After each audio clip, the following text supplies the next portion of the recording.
Selamat malam pemirsa, bertemu lagi bersama saya Hendy Kurniawan di podcast Dinas Pertanian dan Ketahanan Pangan DIY. Dengan tema kita masih di upaya menjaga lahan pertanian pangan berkelanjutan. Kita sudah masuki episode ke-13 dengan tema spesifiknya adalah mekanisasi pertanian. Sudah ada 3 narasumber yang akan kita ngajak ngobrol santai. Kita perkenalkan satu-satu. Di sebelah kanan saya ada Mas Andi Nawacandra. Saya manggilnya Mas aja ya? Iya. Wih, asik ya? Iya. Memang masih muda. Masih ya? muda. Beliau adalah Kepala Bidang Tanaman Pangan Dinas Pertanian dan Ketahanan Pangan DIY. Ya, betul. Selamat malam. Selamat malam. Ya. Sehat Mas Andi? Alhamdulillah. Alhamdulillah. Di depan saya ada Pak Nur Yadi. Siap. Siap. Selamat malam. Ketua DPR di DIY. Siap. Suka wakil rakyat. Yang penting wakil rakyat. Wakil rakyat. Sehat. Sehat, alhamdulillah. Di depan saya ada Mas Wawan Mintaraga, Ketua Paguyuban Combine Bantul Sleman. Nanti kita akan bahas tentang itu, tentang mekanisasi pertanian. Begitu ya Mas Andi, Pak Nuryati. Siap. Saya mulai ke Mas Wawan dulu. Mas Wawan adalah seorang pengusaha combine harvester atau pemanen kombinasi. Apa sih Mas, bisa dijelaskan dulu apa sih itu combine harvester itu? Combine harvester itu merupakan mesin panen pertanian untuk khusus padi dan jagung, kedelai, kacang hijau itu bisa Mas. Bentuknya apa itu? Bentuknya seperti apa ya Mas? Mesin ya. Mesin besar. Itu sebenarnya di YouTube sudah banyak. Iya. Itu untuk sistem pemanenannya akan lebih cepat, lebih mudah dan menghemat segala-segalanya itu nanti Mas. Jadi mesin itu katakanlah padi lah ya ini. Betul. Ya. Ada satu petak padi itu. Ya. Yang siap panen. Sawahnya. Ya. Mesin itu turun ke situ. Terus dioperasikan hanya dengan satu operator. Satu operator, 2 helper namanya. Okay. Itu penjahit karungnya untuk hasil panenan gabahnya itu. Oke. Jadi mesin itu jalan nih. Jalan. Terus otomatis ya memotong jeraminya itu nanti masuk digiling terus keluar. Jadi kalau orang Jawa bilang itu kawul Mas. Nah, tapi itu sudah bersih. Iya. Masuk karung. Hasil rontokan padinya itu. Jahitnya sudah manual. Oke. Sudah ada yang jahit itu helper. Si helper itu. Iya. Si helper itu yang menjahit itu. Iya. Oke. Mekanisasi pertanian ini menjadi hal yang cukup menarik bagi kita dan mungkin belum banyak terlalu familiar ya. Sudah sebenarnya Kak. Di DIY ada berapa Mas? Di DIY sekitar 56, mungkin bisa lebih Mas untuk tahun ini. Unitnya? Iya. 56 unit. Gimana awal mulanya Mas Wan bisa tertarik terjun ke dunia pertanian terutama di bidang ini pemanenan ini? Iya, itu saya kan awal mulanya itu dari penebas padi ya Mas ya. Sudah sejak 15 tahun yang lalu. Dari awal kita menggunakan mesin perontok padi yang menggunakan genjot itu Mas, paku itu. Erek kalau orang Bantul bilang, orang Jawa ya.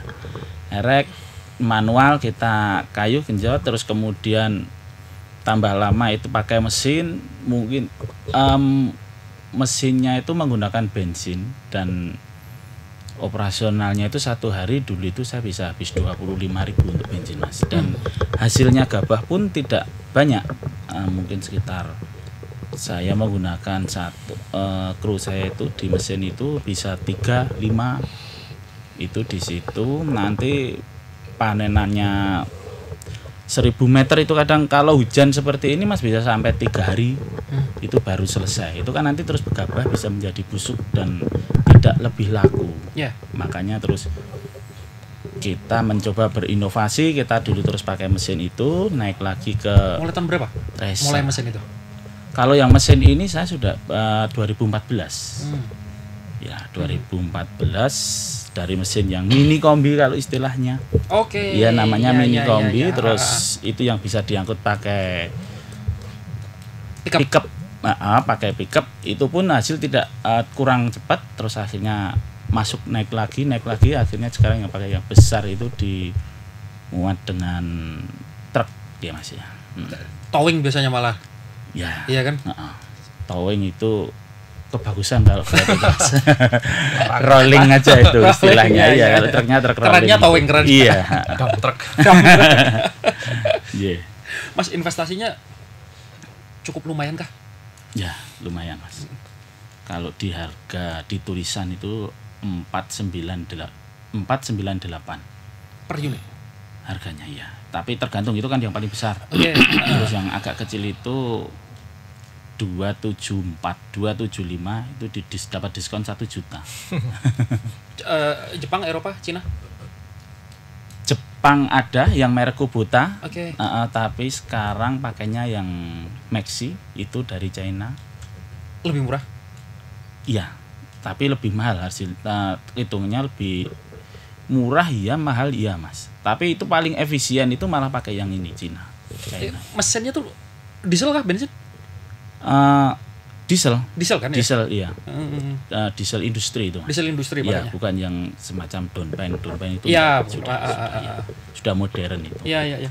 Mas, kita ngomong efektivitas nih. Butuh waktu berapa lama sih untuk memanen dalam satu petak, katakanlah kita ngomong 1000 meter persegi Iya. menggunakan combine gitu. Oke, kalau 1000 meter persegi itu 15 menit itu mungkin nggak nyampe sudah bisa selesai. Asumsinya lahan rata. Rata, iya. Semakin sedikit kotak itu semakin cepat. Oke. Ya. Artinya dalam luasan yang Iya, masif gitu. misalkan katakan 1 hektar itu cuma 2 kotak itu lebih cepat Lebih Mas, cepat, daripada kan? 1 hektar 10 kotak. betul Nah, Pak. karena nggak perlu ngelompat-lompatin galengan gitu loh. Ya sebenarnya boleh Mas, tapi kan karena karakter petani di Jogja itu berbeda-beda. Ya kadang kalau yang sudah paham dengan mesin combine itu, misalkan ada satu lajur itu ada 4 kotak, mending disuruh dihancurin sekalian galengannya itu. Ya. Itu dihancurin sekalian, nanti Buat lagi. lebih cepat buat lagi Buat lagi. daripada itu lebih cepat. Tapi kan ada petani yang nggak suka bikin galengan. Eman-eman gitu. Ya. Takut geser. Takut geser. Belum kalau petaknya tuh keletan gitu loh. Kelongkap gitu loh. Iya. Iya kan? Nah, harus ngelongkapin lahannya orang dan lain sebagainya gitu. Iya. Saya geser ke Mas Andi nih. Mas Andi, mekanisasi pertanian ini hal yang menarik dan harus diakui belum cukup populer seperti kita ngomong negara maju menggunakan hal ini. Dampak dari mekanisasi pertanian terkait dengan produktivitas produk pertanian sendiri seperti apa Mas? Ya. Jadi memang sudah sejak lama sebenarnya kita ini di pertanian inginnya itu ada mekanisasi, karena jelas dengan adanya mekanisasi itu terkait dengan pertanian yang akan lebih cepat, efektif dan efisien. Karena semakin ke depan kita ini untuk mencari tenaga kerja ini semakin sulit. Pertama, tenaga kerja kita sekarang yang di pertanian ini kan sudah usianya di atas 50 tahun. Kita ngomong regenerasi nih. Oke, kemudian berikutnya terkait dengan juga upahnya juga semakin tinggi. Sementara dari usaha tani sendiri kan kadang-kadang juga hasilnya kan tidak begitu besar. Sehingga dengan adanya mekanisasi ini harapannya itu akan lebih efektif efisien dalam kita mengolah tanah, bagaimana kita panen dan sebagainya. Kalau bicara mekanisasi pertanian, di pertanian sendiri itu ada 2 alat mekanisasi. Yang pertama alat mekanisasi pertanian untuk prapanen, Pak Nur. Kemudian yang kedua alat pertanian pasca panen. Kalau prapanen ini terkait dengan bagaimana kita mengolah tanah, bisa menggunakan traktor. Kemudian kalau tanam kita bisa pakai yang namanya transplanter. Oke. Kemudian juga nanti untuk alat pasca panennya itu ada power thresher multiguna. Kemudian juga bisa ada yang namanya combine harvester. Bahkan untuk tanam pun sebenarnya juga ada alat yang lebih besar. Cuma masalahnya di DIY ini karakternya kan tanahnya kecil-kecil, sempit. Ya, sehingga ini yang kadang menghambat dalam kita untuk mengupayakan mekanisasi pertanian.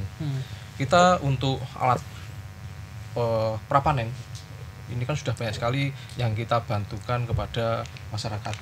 Masyarakat sudah banyak kita bantu terkait dengan alat-alat traktor, kemudian pompa air, kemudian juga traktor pun juga kita bantukan sesuai dengan karakteristik lahan. Kita tidak akan memberikan traktor yang bentuknya besar, roda 4 dan sebagainya. Kita berikan yang roda 2, yang kecil-kecil, lahannya kecil, sehingga mudah dalam transportasi, mudah dalam membawa ke mungkin ada lahan yang dari tengah-tengah, dari jalan jauh, ini pakai traktor roda 2 lebih memudahkan. Kemudian juga untuk alat prapanen kita juga berikan untuk perontok itu juga ada power thresher multiguna. Cuma memang dengan adanya combine ini sebenarnya akan mengefektifkan dalam upaya pemerintah untuk mempercepat masa tanam. Karena seperti kita tahu saat ini sedang ada program dari pemerintah yang namanya tanam IP 400. Jadi dalam setahun itu harus tanam 4 kali tanam padi. Sama ini mungkin petani hanya tanam 3 kali. 3 rata-rata kan 3. Harapannya nanti ke depan lahan-lahan sawah yang dia berpengaruh teknis, beridikasi teknis itu bisa tanam 4 kali. Salah satu upaya apa? Kita harus mempercepat olah tanah. Yang selama ini mungkin petani hanya nunggu tenaga untuk olah karena antrian banyak dana. Dengan menggunakan traktor harapannya bisa lebih cepat. Kemudian juga nanti untuk semainya itu tidak lagi di lahan yang diolah, tapi di luar lahan yang diolah, sehingga akan mempercepat yang seharusnya biasanya itu setelah panen jeda 1 bulan didiamkan aja. Nah ini mungkin ke depan dipercepat lagi. Jadi sebelum panen sudah siap semainya. Kemudian sudah siap alatnya, nanti yang begitu panen langsung diolah kembali dan sebagainya. Dengan adanya nanti panennya menggunakan combine akan lebih cepat lagi. Yang selama ini mungkin mau panen nunggu orang yang akan tenaga kerja yang akan panen harus antri, sedangkan dengan ada combine begitu panen langsung di combine olah lagi untuk ditanami berikutnya. Sehingga ini ke depan mekanisasi pertanian itu sangat penting di DI untuk dilaksanakan. Demikian Mas Willy. Artinya urgensinya menjadi sangat urgen, boleh dibilang gitu. Betul, sangat urgen. Berkaca pada tenaga kerja dan regenerasi petani. Betul, jadi karena ke depan ini kan lahan itu semakin berkurang. Tenaga kerja juga semakin berkurang. Dengan lahan berkurang sehingga bagaimana supaya produksi ini tetap ada, bahkan lebih meningkat lagi. Karena semakin banyak penduduk yang harus diberi makan, kan begitu. Lahannya menciut. Makanya dengan lahan menciut, sementara penduduk yang pengen makan banyak, sehingga bagaimana dengan lahan yang kecil ini yang semakin sempit ini kita bisa produktivitasnya lebih tinggi lagi. Gitu. Mungkin kalau dengan produktivitas kan perlu ada input saprodi. Mungkin kalau masih kurang dengan cara ini tadi tanam 4 kali, ya biasanya 3 kali. Nah ini ada pengawalan dari pemerintah dari mulai tanam sampai dengan panen. Kalau biasanya yang namanya tanam 3 kali ini sudah maksimal, khawatir nanti kalau tanam terus-terusan nanti ada hama dan sebagainya. Harus ada peran pemerintah di situ, harus mengawal. Bagaimana dari pemerintah mengawal ben ora ono hamane kalau ditanam 3 kali 4 kali. Bagaimana supaya ada input untuk bisa meningkatkan produksi di 4 kali tanam tadi. Caranya dengan apa? Mungkin dengan membuat pupuk organik dan sebagainya. Kemudian bagaimana untuk tenaga kerjanya, kita pakai alat mesin pertanian dari mulai prapanen sampai dengan pasca panen. Sudah banyak yang tadi disampaikan Mas Wawan, banyak pengusaha yang sudah punya combine, bisa dimanfaatkan oleh petani. Tadi juga disampaikan Mas Wawan, lebih efektif, efisien dan lebih murah ya Mas Wawan ya. Betul. Itu yang mungkin bisa kita manfaatkan ke depannya supaya hasil produksi padi ini lebih bisa meningkat lagi untuk memenuhi kebutuhan masyarakat. DPKP sudah pernah punya kajian atau hitungan ketika mekanisasi pertanian ini diterapkan, hasilnya misalnya meningkat berapa persen dibandingkan ketika dulu masih menggunakan tenaga manual? Ya, kalau kajian mungkin belum ada, tapi dari pengamatan lapangan, memang dengan adanya tenaga kerja manual dengan mekanisasi ini ada perbedaan. Jelas ya, karena maunya kalau kita mencangkul tenaga manusia kan juga terbatas. Mungkin dia nyangkul 300 meter persegi, mungkin dia masih kedalamannya bisa sama. Tapi kalau begitu nyangkul 1 hektar kan nggak mungkin. Nanti yang di terakhir mungkin dengan cangkulannya kudu 30 cm, dia cuma 15 cm begitu. Tenaganya udah habis. Sehingga tanahnya nggak akan terolah dengan baik. Gitu. Kemudian terkait dengan pasca panen maunya. Kalau kita bicara combine, kita ada istilah kalau bisa itu panen itu jangan sampai ada yang hilang. Maksudnya kalau kita loss ya, namanya istilahnya taksasi kehilangan hasil. Sampai nanti hasilnya itu ada yang dipanen itu ada yang keluar dari tidak masuk karung, ada yang terbuang dan sebagainya. Nah ini dengan adanya combine ini bisa terukur, dipotong jadi gabah, kemudian dimasukkan karung, dijahit, insya Allah nanti akan ada kehilangan hasil. Kalaupun ada pun akan lebih kecil daripada kalau kita manual. Ya. Karena kalau kita manual kadang-kadang kita nyabit gini kan, ada yang rontok. Ya. Ini yang hilang. Kadang-kadang kita tidak terkontrol. Nah, ini yang beberapa hal yang mungkin membedakan antara manual dengan mekanisasi. Masih misalnya dimasifkan mekanisasi pertanian, apa yang menjadi kendala, Mas? Ya, memang kendala untuk mekanisasi itu juga ada, tergantung dari faktor tanah. Ya, seperti kombain ini kan alatnya besar. Ya. Alatnya besar, pakai roda ya Mas ya. Yeah. Pakai roda, kemudian masuk ke lahan. Tidak semua tanah yang ada di ini cocok untuk dimasukin sama kombain. Kalau tanahnya itu berlumpur, kemudian dalam, jelas nanti akan tenggelam alatnya, sehingga hanya beberapa lahan yang bisa dimasuki oleh kombain. Jadi kita harus menyesuaikan dengan kondisi tanah untuk kita bagaimana memanfaatkan alat mesin pertanian, baik itu traktor, kemudian kombain dan sebagainya. Kalau memang itu tanahnya tidak bisa dimasuki alat mesin pertanian, ya usahakan pakai manual, tapi bagaimana caranya supaya antrinya itu tidak panjang. Ya, mungkin bisa mencari tenaga kerja yang lain dari tempat lain, atau kalau usaha malah yang daun ini sekarang harus bisa turun ke lapangan, ke lahan, tidak hanya di atas, hanya melihat kemudian mengambil hasilnya ikut menjual, tapi kalau bisa ikut mengolah tanah dan sebagainya. Begitu. Siap. Pak Nuredi, mekanisasi pertanian ini tidak lepas terkait kemajuan teknologi. Faktor lainnya adalah regenerasi tenaga kerja di bidang pertanian yang semakin sulit karena sudah menua dan lain sebagainya. Bagaimana tanggapan Pak Nuredi terkait hal ini, Pak? Saya mendengar dari tadi ini menjadi suatu keharusan bahwa dengan kombain hadir tadi pasti mempercepat proses tanam sampai panen. Ya, di depan selesai, tapi begitu sampai panen yang kita lihat sebenarnya kami juga di daerah petani. Jadi untuk mengambil padinya itu apa istilahnya itu saling menunggu karena jumlah tenaga kerja terbatas. Saya pikir sebelum diskusi tadi saya berpikir wah bagaimana kondisi tentang kebiasaan budaya daripada masyarakat tentang gotong royong. Ternyata memang bahwa ini jadi menolong kondisi ini karena lebih cepat, lebih bisa hasilnya lebih banyak. Hasil pengertiannya adalah jika menampak panen pakai manual itu banyak yang terbuang, tersisa. Ya, tapi dengan ini tidak. Nah, tetapi Bapak Ibu sekalian, ternyata itu tidak bisa dilakukan di seluruh DIY karena tadi dari dinas bahwa kondisi tanah DIY tidak semua rata.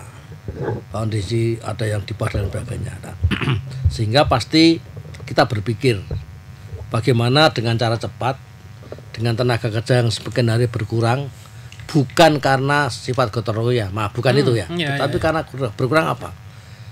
Jika kita bandingkan dengan dulu, generasi sekarang itu sekolahnya lebih tinggi, ya, sehingga untuk mencapai kerja itu tidak harus di situ, bisa di luar. Tetapi jika kita bisa menciptakan bahwa hasil tani itu bisa menguntungkan, bisa jika dibandingkan dengan pendapatan di luar itu lebih baik, ya barangkali juga tidak tahan.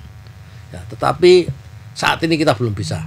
Ya, sehingga untuk transisi ini dan pengertian transisi adalah bahwa bagaimana masa tanam itu bisa menjadi pendek sampai panennya. Karena ada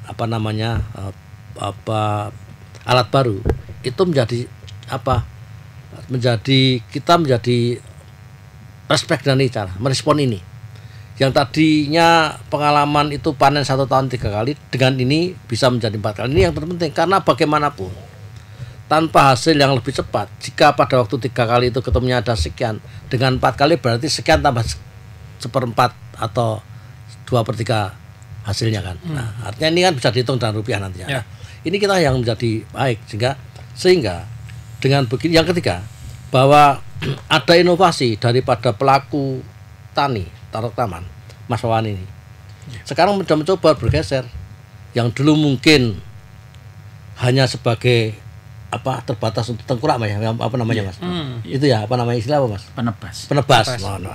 Sekarang menjadi ruang untuk usaha sendiri dan paling tidak usaha itu tidak mungkin dilakukan sendiri, pasti ada peserta kampanye. Nah, Siap. jika ini antara luas wilayah dengan jumlah alat ini bisa seimbang, barangkali clear. Tapi jika suatu ketika terlalu banyak alatnya, ya itu jadi masalah. Nah, ini pasti kita sendiri bagaimana supaya ada paguyuban tadi mengatur, bukan mengatur bagaimana orang untuk berusaha, tapi dikasih pengertian jika usaha semacam itu tidak akan hasilnya seperti yang diharapkan. Lahannya sama, alatnya 10 mungkin masih bisa besar. Tapi begitu alat yang sama menjadi 30 pasti jadi masalah. Masalah tentang bagaimana hitungan mereka untuk bisa survive. Survive. Nah, itu kira-kira sehingga pasti dinas mencoba untuk turun di sana untuk bisa memahamkan itu. Ya, yang terpenting adalah bahwa saat ini nyatanya warga kita yang sudah sepuh-sepuh sudah tidak kuat nyangkul dan lain sebagainya. Ya, sehingga alat ini kita pahami sebagai pengganti yang ternyata dari sisi ekonomi lebih murah, waktunya cepat, hasil tanamnya bisa lebih banyak karena tidak banyak yang terbuang. Kira itu Mas. Mas Andi, mekanisasi pertanian ini akankah berdampak terhadap meningkatnya minat anak muda terjun ke dunia pertanian, Mas? Ya. Sampai sejauh ini sepertinya mekanisasi itu sedikit banyak sudah mempengaruhi anak-anak muda, petani milenial itu untuk misalnya melirik pertanian. Ya. Sekarang ini banyak sekali pemuda itu yang memanfaatkan drone untuk membantu petani untuk memupuk, untuk kemudian memberikan pestisida kalau ada penyakit. Itu sudah anak muda yang turun. Kemudian juga kalau di daerah lain sudah ada anak muda itu yang ini menjalankan traktor dengan remote. Oke. Informasinya ada di daerah Kebumen dan sebagainya. Ini kami bahkan ingin belajar ke sana. Bagaimana kok bisa pemuda mungkin seperti Mas Wawan ini menjalankan traktor tapi dengan remote. Karena mungkin juga ini mencari operator kan juga susah. Tidak semua orang tuh bisa jadi operator dan mau jadi operator kan begitu. Butuh proses belajar. Betul. Jadi memang ke depan dengan adanya mekanisasi ini insya Allah akan membuka minat petani milenial atau anak-anak muda untuk terjun ke pertanian. Hanya yang jadi masalah tadi saya sampaikan di DIY inilah hanya kan sempit-sempit dan kemudian juga lahannya tidak semua bisa mekanisasi itu masuk. Nah, ini yang perlu menjadi perhatian untuk semua anak muda. Khususnya di DIY ini ada spesifikasi lahan, tanah dan sebagainya. Ini yang menjadi mungkin nanti anak-anak muda itu bisa belajar. Jadi di DIY ini perlu apa untuk nanti mereka bisa ikut berperan serta dalam upaya meningkatkan hasil pertanian supaya petani bisa mendapatkan kesejahteraan dan sebagainya. Mas Wawan, seberapa potensial, seberapa menarik? Karena Mas Wawan ini masih muda nih. Mas Wawan ini di kepala 3 lah ya umurnya ya. Hampir 4 lah, masih di kepala 3, masih di generasi milenial lah ya ini. Tertarik terjun ke dunia pertanian yang saya yakin di luar sana seumuran Mas Wawan jarang yang minat terjun ke dunia pertanian dengan berbagai macam persoalannya ya, entah stigma, entah memang hasilnya dianggap tidak menjanjikan, terus kotor, panas kayak gitu ya. Seberapa potensial sih Mas jenengan terjun ke dunia pertanian biar menginspirasi buat teman-teman muda di sana bahwa ini dunia yang menarik juga gitu dan menghasilkan gitu. Ya, kalau sebenarnya sih ini mungkin semoga ya Mas ya, kalau prediksi saya itu semakin ke depan itu malah semakin potensial.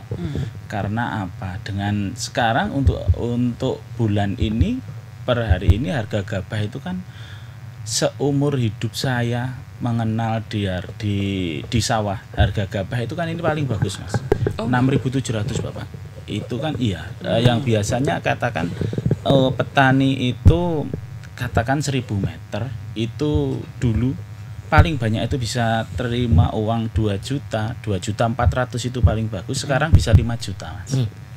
Ya, karena harga signifikan seperti itu ya. Mungkin kalau memang harus ada sosialisasi atau apa ya Mas ya istilahnya itu pemberitaan sekedar informasi gitu Bapak ya. Mungkin bisa menarik Mas. Kalau contoh saja saya kan pernah di Jawa Tengah, Jawa Timur itu di dunia memang persawahan itu di sana memang muda-muda Mas. Tapi karena ya lahan di sana itu kan besar-besar. Iya, Pak. Jadi sebenarnya untuk hasil itu malah lebih menarik menjadi petani daripada, mohon maaf itu kalau kerja di Ya. lainnya itu. Seperti itu Mas. Dulu saya pernah, itu contoh kecil aja Mas, pemuda itu di Ngawi itu satu hari itu dari hasil panennya itu saya membeli padinya itu bisa habis 350 juta karena memang dia itu mungkin paham, terus semakin memperluas garapan sawahnya. Itu 350 juta. Iya. Menarik ya. Itu beberapa tahun yang lalu Mas. Kalau sekarang itu mungkin bisa lebih lagi hasilnya. Iya. Terus menurut jenengan kalau kita ngomong konteksnya DIY ini, Iya. apa yang membuat anak muda di DIY? Karena dari kacamata saya ya, Iya. karena saya hidup di desa, di lingkungan pertanian, banyak sawah rumah saya juga di pinggir sawah. Hampir gak ada anak muda yang terjun ke sawah. Nggak ada. Ya, mungkin karena kondisi di Jogja aja Mas, kan karena di Jogja kalau dibilang untuk lahan pertanian kan kurang ya Mas ya. Iya, sempit. nggih, Bapak. Nggih, itu. Jadi memang mungkin karena orang yang harus kepepet dulu atau baru tahu hasilnya itu nanti mungkin bisa maju Mas. Mas Owan Untuk maju berawal ke dari itu. kepepet ya, the power of kepepet ya. Iya, saya termasuk salah satu itu. Karena dulu kan nggak langsung terjun ke dunia pertanian kan ya, Betul, ketika iya. sempat kerja di bidang yang lain gitu. Iya. Apa yang menginspirasi?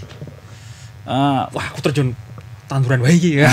Gitu. Iya, iya. Dulu karena memang dulu kan termasuk, sekarang itu juga sudah banyak persaingan Mas untuk mesin. Dulu kan memang saya itu pure untuk penebas. Ya. Jadi saya memang sudah pernah Mas, saya itu manual bawa orang sampai 35 orang. Ya, 35 orang saya penebas. Itu saat itu alhamdulillah Mas, pada bulan seingat saya itu mau puasa. Itu ya saya hitungannya itu melebihi ekspektasi saya. Jadi terus setelah itu ya saya maju terus seperti itu. Saya satu keluarga itu di dunia pertanian semua. Saya 4 bersaudara. Keluarga inti, bapak, ibu, saudara. Iya, Kandung. iya. Saya adik, tapi nanti yang aja cewek itu kan punya suami, saya ikut aja Diajak. ke bawah. Terus ya alhamdulillah sekarang bisa jalan semua. Pak Nuryadi, regenerasi petani kita bergeser sedikit ya, tidak lepas dari alih fungsi lahan. Contohnya begini kalau saya boleh cerita. Ada petani punya warisan sawah 2 kotak katakanlah. Tidak ada yang meneruskan karena anak turunnya tidak ada yang berprofesi sebagai petani. Tanah itu tidak tergarap, lahan itu tidak tergarap. Paling mudah dijadikan bagi waris adalah dijual, kan gitu. Apalagi kita ngomong wilayah-wilayah utara yang perkembangan ekonominya semakin signifikan itu loh, dijadikan kos-kosan, dijadikan ruko gitu loh, tempat bisnis gitu. Pak Nuryadi melihat ini seberapa parah sih Pak? Dan potensi ini apakah kita bisa menyetopnya Pak Nuryadi? Data yang dari dinas kali itu kalau tidak keliru kira-kira 250 hektar 250.000 hektar Pak ya, Per tahun 250 hektar per tahun 250 hektar per tahun untuk susut alih fungsi. Mohon maaf, ini bukan pesimis ya, bahwa itu wujud daripada pertanian itu belum bisa menjatakan rakyatnya. Jika itu bisa, tidak mungkin barang itu menjadi nyusut. Yang kedua, yang berikutnya, kondisi di DIY atau mungkin di yang lainnya, ada 2 hal dulu. Bahwa memang ada petani yang yang sawahnya luas itu tidak mungkin dikerjakan sendiri, sehingga pasti ada namanya petani penggarap. Ya. Petani penggarap. Petani penggarap itu adalah warga wilayah tersebut atau agak jauh sedikit, tetapi yang memang tidak punya lahan sendiri dan memang tenaganya diberikan kepada tuan tanahnya untuk bisa menarik hasil daripada upah itu. Yaitu saya sampaikan itu semakin hari semakin berkurang. Akibat itu adalah yang kedua. Ini eksa banget tapi kenyataannya kondisi pada waktu itu dengan sekarang, bahwa karena keberhasilan daripada penekanan populasi atau kelahiran anak, sehingga pasti loginya tidak seperti pada waktu mbah kita dulu petani dulu, Pak. Ya, sekarang terjadi betul bahwa lahannya masih ada, tapi anaknya tidak ada, atau anaknya memang tidak menekuni tani. Banyak kok, Ya, banyak. ya kan? Jika itu dipertahankan untuk jadi petani, tidak sesuai dengan apa yang diharapkan dengan kemajuan yang lain, ya, sehingga akhirnya tanah itu dijual katakanlah kepada pihak lain. Bapak saudara sekalian pemirsa, sebenarnya pemerintah sudah tidak kurang-kurang untuk mengantisipasi. Cara mengantisipasinya adalah bagaimana lahan-lahan yang seharusnya tidak boleh digunakan untuk perumahan itu sudah ada semua. Hanya memang tadi satu, jika memang lahannya itu kecil dan itu digunakan sendiri, pasti kita susah untuk menekan. Ya. Yang harus kita ingatkan adalah atau menegakkan aturan adalah bagaimana lahan-lahan yang subur, yang hijau dari hijau itu digunakan untuk perumahan, dipakai swasta untuk mencari keuntungan sendiri, gitu kan, dan menjadi bangunan. Ini yang perlu dikantongi, sehingga bahwa mempertahankan lahan itu menjadi penting sekali. Jika tidak ingin wilayah ini tidak hilang sawahnya. 250 hektar itu bukan hal yang sempit, Bukan kecil itu. bukan kecil, ya. Sehingga pasti ada strategi nantinya, harapan kita. Di samping itu, jika secara moral bertanggung jawab semua, lahan-lahan yang kecil mau diberikan oleh seseorang itu, jika itu digunakan lagi untuk lahan, sebaiknya lahannya bisa dicarikan jangan supaya untuk perumahan. Tetapi ini hal yang sangat sulit, sangat sulit. Situasi sekarang tidak sulit karena individual sudah terlalu berbeda dengan pada waktu itu. Nah, untuk itu pasti satu, kita mengupayakan walaupun lahannya itu harus berkurang, tapi bagaimana peningkatan produk itu bisa direkayasa oleh dinas supaya walaupun berkurang tapi paling tidak hasil panennya minimal tidak kurang atau bahkan lebih daripada itu. Salah satunya adalah rekayasanya adalah bagaimana yang setahun 3 kali tadi menjadi 4 kali. Itu salah satu caranya. Dan mungkin ada cara lain sehingga 1 hektar biasanya X kilo kuintal dan lebih atau gitu ya. 6 ton dari berdiri, misalnya gitulah, kira-kira itulah. Ini yang dilakukan sehingga jika itu terjadi betul, sekaligus memberikan pemahaman pada masyarakat kita bahwa mencari kerjaan di luar juga sulit. Sehingga jika kita kembali pada tanah yang kita garap sendiri, milik kita sendiri, tidak menentukan itu bisa menjalankan selama ada rekayasa tadi, Pak. Kira-kira itulah. Sehingga keberadaan kombain itu menjadi penting dengan itulah, sehingga apalagi nanti sebelum tanam itu sudah ada traktor yang bisa lebih mempercepat, itu yang penting saja. Tadi yang catatan yang penting adalah bagaimana 3 kali setahun panen ya Mas ya, tanam menjadi 4 kali panen itu ya. Nah itu yang penting itu aja. Ya. Mas Andi, mekanisasi pertanian bagaimana Dinas mengupayakan supaya ini merata dan bisa diakses oleh petani di DIY? Muaranya satu. Kita tadi ngomong penyusutan lahan. Karena berbagai macam faktornya. Yang paling mendasar dan paling banyak terjadi adalah karena faktor ekonomi kan gitu ya. Penyusutan lahan itu. Mekanisasi pertanian itu bisa diperatakan di seluruh DIY. Muaranya adalah mengurangi penyusutan lahan karena hasil pertanian menjadi lebih optimal dan efisien. Apa yang bisa dilakukan oleh Dinas, Mas? Ya, kalau terkait dengan penyusutan lahan tadi sudah disampaikan Pak Nuryadi upaya-upaya dari pemerintah. Kemudian kalau kami bagaimana supaya dari petani berusaha itu bisa meningkatkan produksi yang nanti akan berujung pada bagaimana bisa meningkatkan pendapatan mereka kan begitu. Nah, dari kami dari Dinas Pertanian dan Ketahanan Pangan DIY ini selalu setiap tahun kami berupaya memberikan bantuan alat mesin pertanian. Baik itu prapanen atau olah tanah dan sebagainya, juga untuk pasca panen. Kami untuk kegiatan tanam kami memberikan bantuan traktor roda 2. Ini kami setiap tahunnya sekitar 50-an lebih kita bantukan kepada kelompok tani. Kemudian juga ada alat yang namanya kultivator. Ini juga dibantu juga dari teman-teman dari Dinas Pertanian Kabupaten. Kemudian juga alat pasca panen. Ini ada power tracer multiguna, kemudian ada konseler itu juga, kemudian juga kami juga ke depan akan membantu ini kok alat tanam. Alat tanam namanya transplanter. Kalau dulu itu yang namanya transplanter itu kan alatnya pakai mesin dan agak besar. Sehingga kadang-kadang kalau kita mau belok di pematang itu kadang-kadang yang di pojokan itu nggak dapat jatah untuk tanaman. Jadi kita akan bantu atau kita baru coba alat yang namanya transplanter tanpa mesin.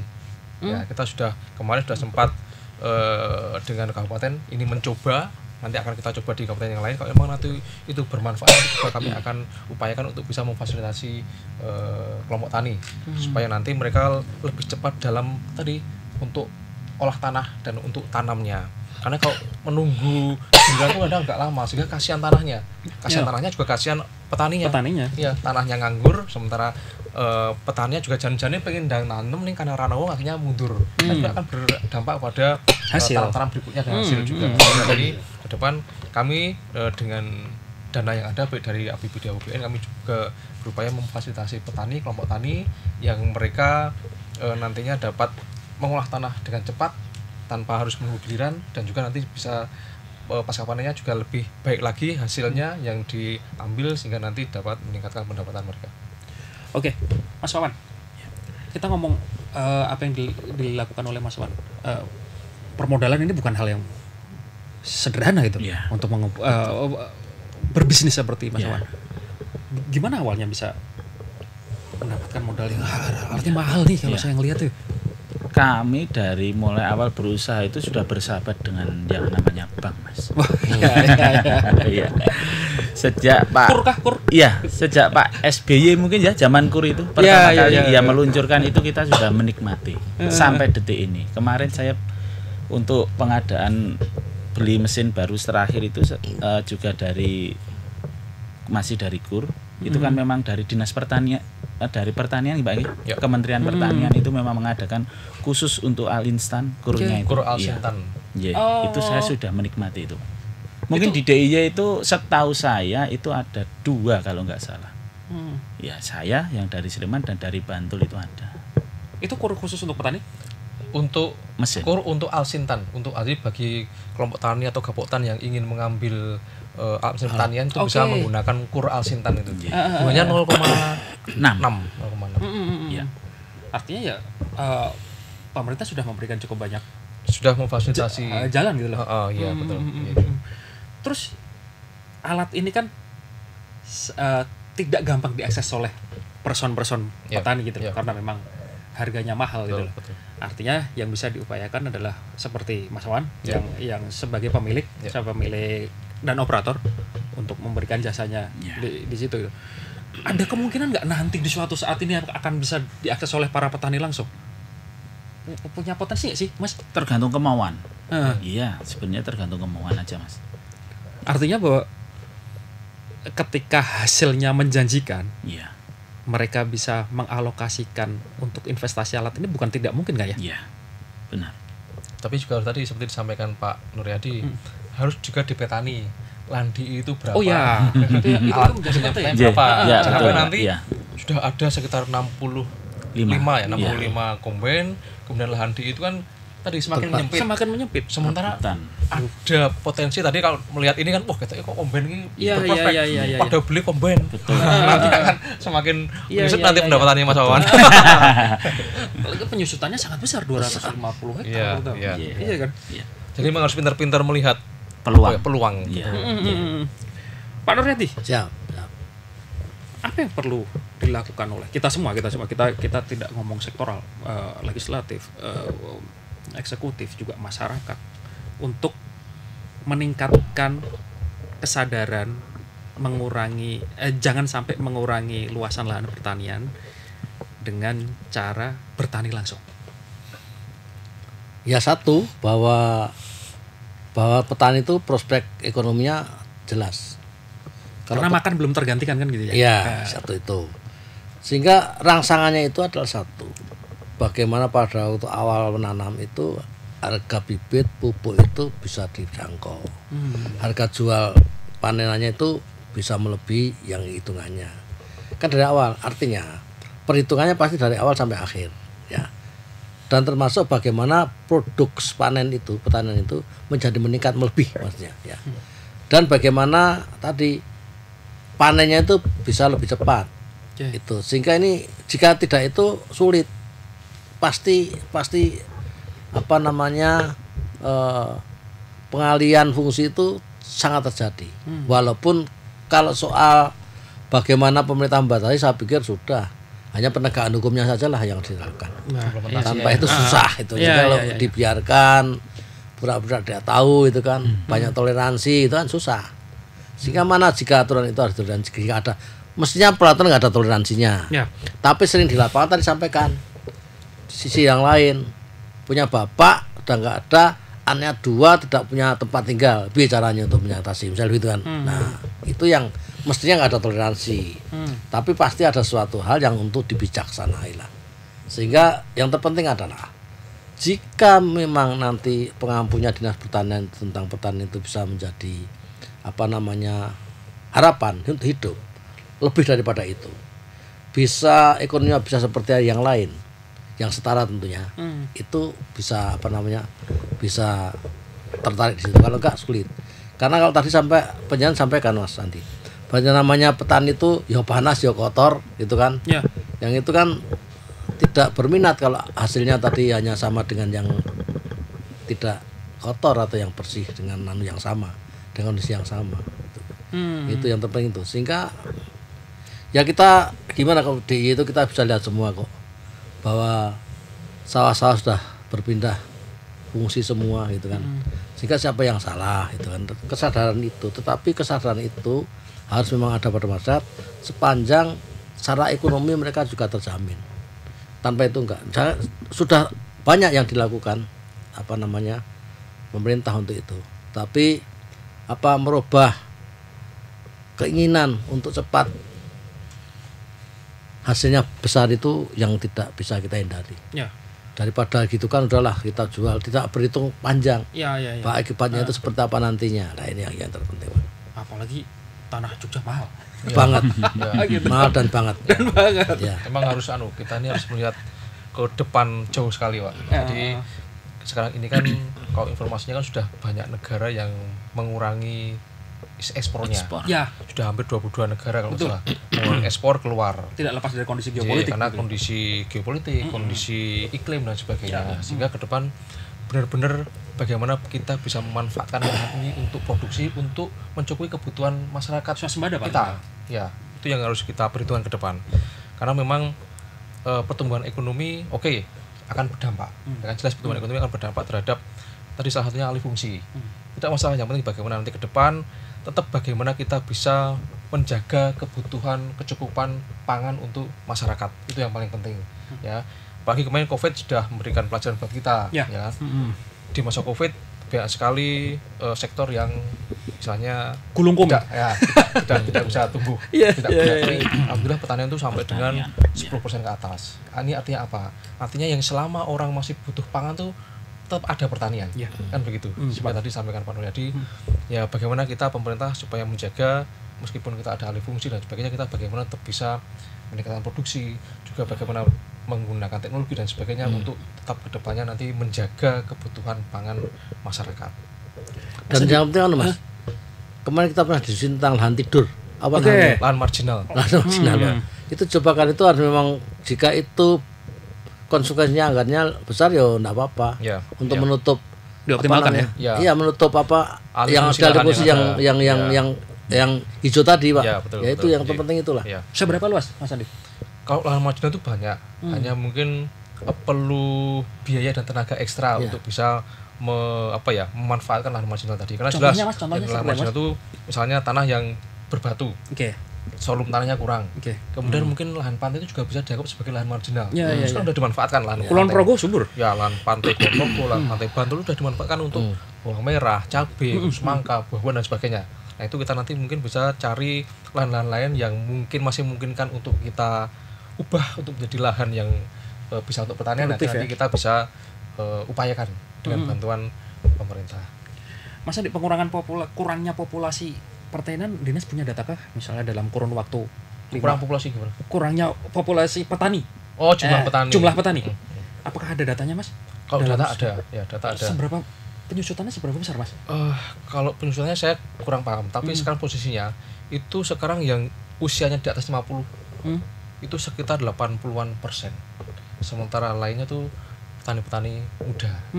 Artinya apa? Sehingga artinya ya itu tadi, sekarang sudah tidak ada lagi tenaga kerja yang bisa maksimal mengolah tanah. Ya kan? SDM berkurang, kemudian usia juga sudah semakin banyak, sehingga Tenaga otomatis betul tenaga jelas kurang nggak optimal gitu. sehingga ini tadi mekanisasi ini yang salah satunya cara untuk bisa mengoptimalkan lahan pertanian ke depan. Mas Wawan, Iya. boleh kasih pesan dong kepada pemirsa kita supaya menginspirasi untuk terjun ke dunia pertanian. Kita tahu sendiri, kita tadi ngobrol banyak, bahkan di saat pandemi Ya. COVID-19 semua usaha tiarap pertanian tetap berjalan karena isolasi mandiri pun butuh makan. Ya, Gitu. betul. Iya kan? Iya. Kita tubuh kita dibatasi, tapi lambung ini kan nggak bisa dibatasi nih. Iya. Harus makan terus. Bisa kasih pesan, Mas, ke pemirsa kita? Iya.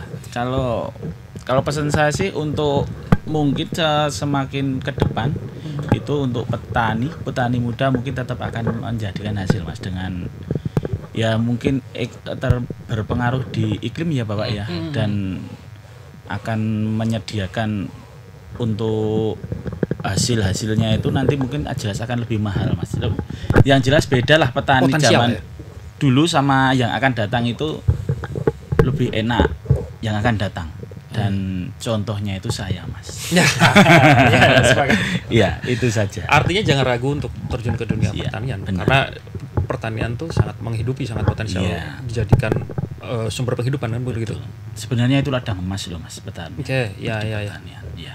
Pak Nur, Yati sepakat Pak dengan hal ini, Pak. Bagaimana supaya kita jangan sampai berkurang lagi populasi petani? Ini Mas Wani sebagai figur yang perlu dicontoh. Ya, tetapi hitungannya matang beliau. Dia punya pengalaman dia. Sehingga apa yang terjadi ada peluang di sini. Pasti kalau beliau suruh turun ke sawah juga nggak bisa beliau.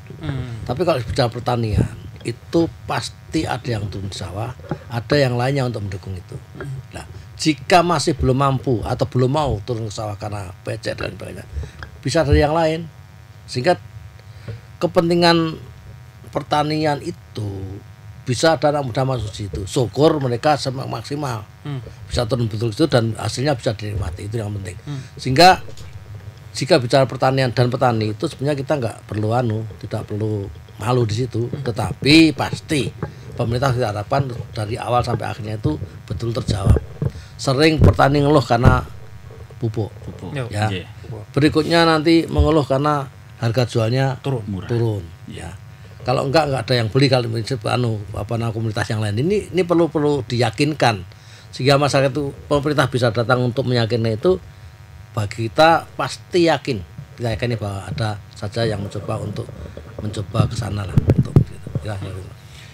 Mas Sandi, terakhir, negara menjamin hadir di setiap lingkup dunia pertanian, dan ini apa yang bisa menjamin bahwa anak muda jangan takut dan ragu untuk terjun ke dunia pertanian karena negara membackup nih. Ya. Sebenarnya kalau dari pemerintah sudah banyak sekali memfasilitasi petani dalam mereka berusaha berbudidaya. Ya, dari mulai mereka mengolah tanah, bagaimana mereka mendapatkan saprodi, bagaimana mereka mendapatkan pupuk, bagaimana nanti setelah mereka tanam dilindungi dengan asuransi. Ya. Kemudian juga ada fasilitasi kur dan sebagainya. Ya. Ini sebenarnya sudah menjawab bagaimana peran pemerintah untuk meningkatkan atau menjaga terkait dengan pangan, terkait dengan sektor pertanian. Sehingga kalau masih banyak pemuda yang mungkin masih meragukan ya, hasil apa dari pertanian, itu sebenarnya sudah banyak sekali contoh-contohnya. Nggak hanya Mas Wawan, sudah banyak sekali petani-petani muda, petani-petani milenial yang sudah sukses dengan mereka bekerja di pertanian. Karena pertanian itu luas. Ya. Pertanian itu tidak hanya terkait dengan tanam padi, tanam jagung, kedelai, tapi juga yang tanam cabai, semangka, bawang merah. Belum lagi kalau kita bicara peternakan. Ya. Ada yang pemuda yang hanya dengan memelihara domba juga bisa jadi miliarder, ya kan? Bisa jadi jutawan dan sebagainya. Ya. Itu dari melihara ternak. Sehingga kalau kita bicara pertanian, jangan takutlah kalau pemuda mau turun ke lapangan, mau turun ke dunia pertanian, semua sudah ada fasilitas subsidi dari pemerintah untuk bagaimana pemerintah itu ikut mengawal pangan untuk masyarakat. Karena pangan itu tidak hanya terkait dengan padi loh Ya, ya kan, padi, jagung, kedelai, cabai, bawang merah, ya kan, itu juga termasuk pangan. Nah, ini yang selalu akan dijaga oleh pemerintah, sehingga sektor pertanian ini sangat prospek ya ke depannya. Tadi sampaikan Mas Wawan, yang namanya selama orang masih butuh pangan, itu mesti pertanian tetap akan ada. Orang butuh cabai untuk lalapan, kan juga butuh tanaman. Sementara sekarang ini pemuda masih khawatir dengan harga, tadi sampaikan Pak Nur. Memang terkait harga ini memang pasar yang menentukan. Kalau pemerintah terkait dengan harga ini memang selalu berupaya bagaimana juga harga itu tidak menjatuhkan atau merugikan petani, tapi juga bagaimana menjaga supaya semua masyarakat itu bisa menjangkau, ya kan.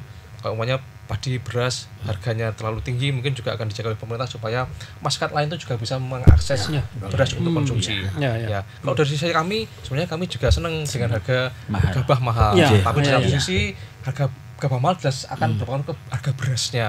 Tidak semua orang bisa membeli beras dengan harga mungkin 13.000 dan sebagainya. Sehingga pemerintah terkait dengan sektor pertanian selalu berupaya untuk tetap berperan supaya pangan masyarakat terjaga. Ya. Kalau kita bisa simpulkan secara sederhana adalah mekanisasi pertanian menjadi salah satu cara untuk menjaga semangat bertani para petani, terutama petani muda, untuk meningkatkan minatnya. Begitu kita sepakat itu ya. Siap. Terima kasih atas ngobrol-ngobrolnya malam hari ini. Kita bertemu lagi di lain kali ngobrol dengan tema yang lebih menarik dan asik pastinya. Sukses buat semuanya. Selamat malam. Selamat.